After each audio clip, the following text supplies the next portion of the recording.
Well, my darlings, welcome to another collaboration. This one with Mortal Dilemmas. Please go visit his channel, and if you like what you hear, give him a like and a subscribe. Back in 2012, I was a senior in high school. One time, I babysat the infant son of a couple who were close family friends. I put the baby down to bed early, probably 8 o'clock or so. He slept upstairs while I hung out downstairs in the living room, watching TV with the baby monitor nearby. The parents said they'd be back around midnight. At around 11 o'clock, I heard the baby screaming through the monitor. And I don't mean crying, I mean screaming. I worked at a daycare all through high school, and even to this day, I have never heard a baby scream like this. It didn't sound like he was upset or crying for food or diaper change. The scream made the hairs on my arms and the back of my neck stand up, even as I type this now, as if my instincts could pick up on some kind of primal terror from within. I ran up the stairs, opened the door of the baby's room and turned on the lights. He was there, standing at the crib, holding himself up on the rail with one hand. His other hand was pointing at the closet, still screaming. I picked him up, and he calmed down a bit as I patted him on the back. I brought him downstairs with me, as his parents were going to be home within the hour. I didn't have the courage to check the closet. I'm not ashamed to say it freaked me out, as it was just me and this baby in the house. The parents arrived home around midnight, as they had said. There was some confusion and frustration as to why the baby was still awake with me downstairs. When they questioned me about this, I told them what happened. I thought I'd sound like an idiot, and was kind of worrying about how I'd explain it leading up to their arrival. However, when I said what had happened, the mother's expression dropped. She shook her head and welled up, obviously distraught, and took her son upstairs without a word. Weird, because remember these are family friends, and we were usually on good terms. The father apologized on her behalf and for what I had experienced. He shared that his wife had been seeing the ghost of a Civil War soldier standing at the foot of their bed. He had never seen it, but he knew her fear was real and that they didn't know how to explain it. I never experienced anything paranormal myself that night. However, I have never seen anyone react with such palpable fear and distress for seemingly no reason ever since. The way the baby screamed, the way the mother's demeanor immediately changed when I told her what happened, are still what give me the creeps. Ghost Cat, A Childhood Experience by jaybirdbby. From the time I was 9 years old until almost my 11th birthday, my family lived in what I believe was an extremely haunted house. I could probably write a novel on it, all of the experiences I had in that house. But this one event has stayed with me the most growing up. This happened when I was 10 years old. On this day, it was probably mid-afternoon or so, my mom hooked my dog Nala to her leash and took her outside for a walk. I was inside watching TV or playing on my GameCube. Suddenly I hear my mom screaming from outside. Freaked out, I jump up and run to where she's standing in our yard.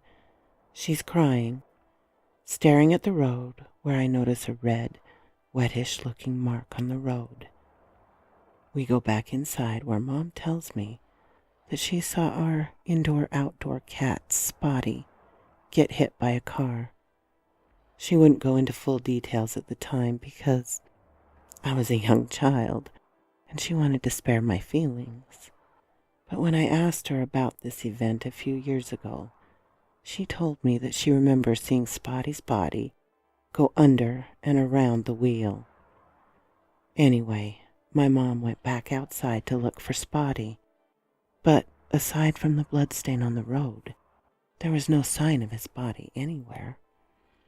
My mom chalked it up to being that maybe he'd got stuck under the van that hit him, fender or wheel or something. Note, the van hadn't stopped at all, even though my mother was screaming. Fast forward a week. We'd all been grieving for our cat. I'm pretty sure that it had been nearly, or maybe exactly a week since Spotty was hit. This time it was later at night, about 8:30 or 9 p.m. I was in the kitchen with my mom baking cookies. There is a window above our sink that looks out onto our front porch, and on the porch is a motion detection light. I was at the sink washing our mixing bowl when the light turned on. Catching my eye, I looked out the window and screamed, dropping the bowl. Outside on the porch, meowing to be let in, was Spotty. My mom ran to the door and let the cat inside. He walked in, jumped on the counter, and began eating from the bowl of cat food we kept there. I remember petting him, and my mom and I checked him over. He was completely unharmed. There was nothing to suggest he'd been hit by a van or missing for a week. No marks or scratches or blood, even though we'd both seen the blood stain on the road. We kept him inside that night, but when we woke up the next morning, Spotty was gone, and we never saw him again. This story isn't my own, but one that my father told me a week ago during his birthday. Normally, my father is easygoing and hardly has difficulty talking to others. Every birthday, however, he seems quiet and reserved, like he's dreading something that's lingering in the air. It wasn't until my brother and stepmother left and we both had a bit to drink that Dad leaned in close and quietly told me the story, with slurred words and a lump in his throat. Apparently when he was young, he saw what I can only describe as a wraith one night in a cemetery. He said it followed him everywhere, and even resorted to scratching him and pushing him into walls or down flights of stairs. It seemed to get bored and leave him alone, but only after making him end 3 relationships and nearly end up in the state hospital. When he met my mom, the thing came back, but seldom did more than move small objects. Eventually Mom was pregnant with me, and Dad moved in with her into their own place. One night, when my parents were on a drive shortly after I was born, the wraith appeared in the middle of the street, just as solid as they were. Dad swerved to dodge and narrowly avoided an oncoming semi-truck. This story frightened me because the way he described it matches the drawings I drew when I was 3.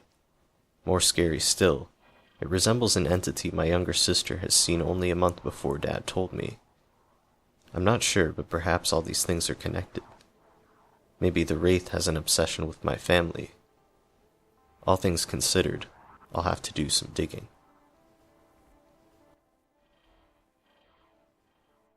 Exposed from Glitch in the Matrix, Find My Friend, by Throwaway for Reasons 18.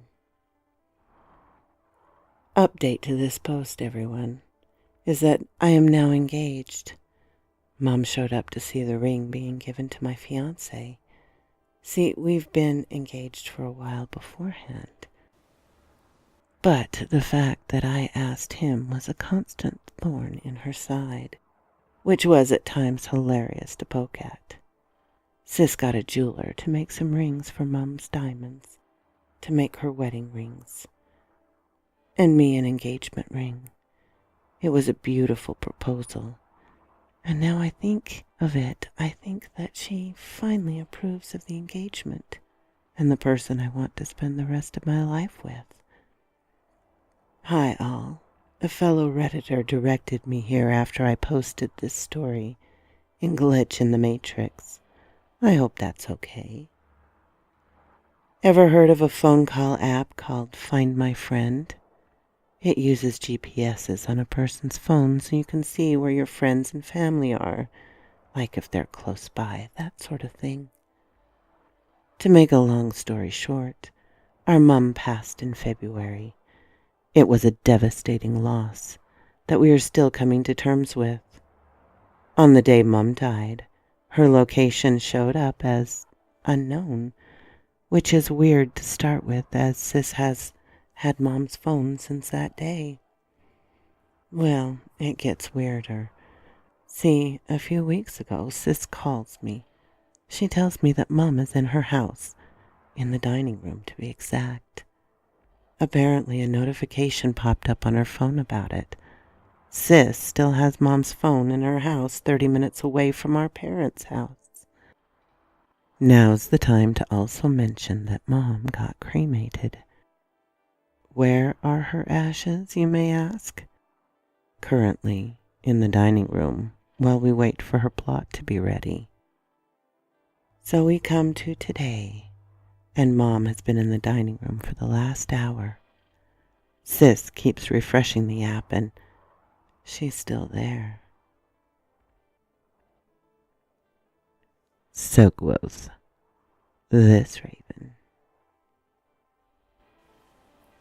My most recent experience happened almost a year ago to this day. My boyfriend, his mom, and myself took a trip to Ireland. I had never been to Ireland before. When we arrived at our Airbnb, it was quite late. I was exhausted and went to sleep almost immediately. I awoke to the feeling of being watched and sat up in my bed.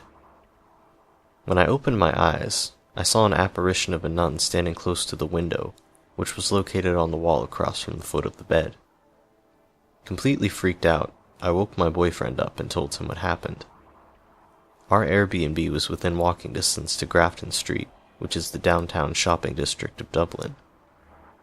As we made our way over, we turned the corner, and the first thing I see is a large statue of a nun in front of the building that actually intersects with the property we were staying on.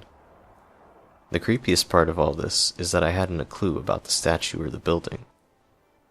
I did some research and discovered that the statue is dedicated to Catherine McCauley. In the early 1900s, she founded the Sisters of Mercy, which was dedicated to helping women get off the streets. It always feels a little scary sharing these stories, however this one really stuck with me. Maybe it was a waking dream or a coincidence. Who knows?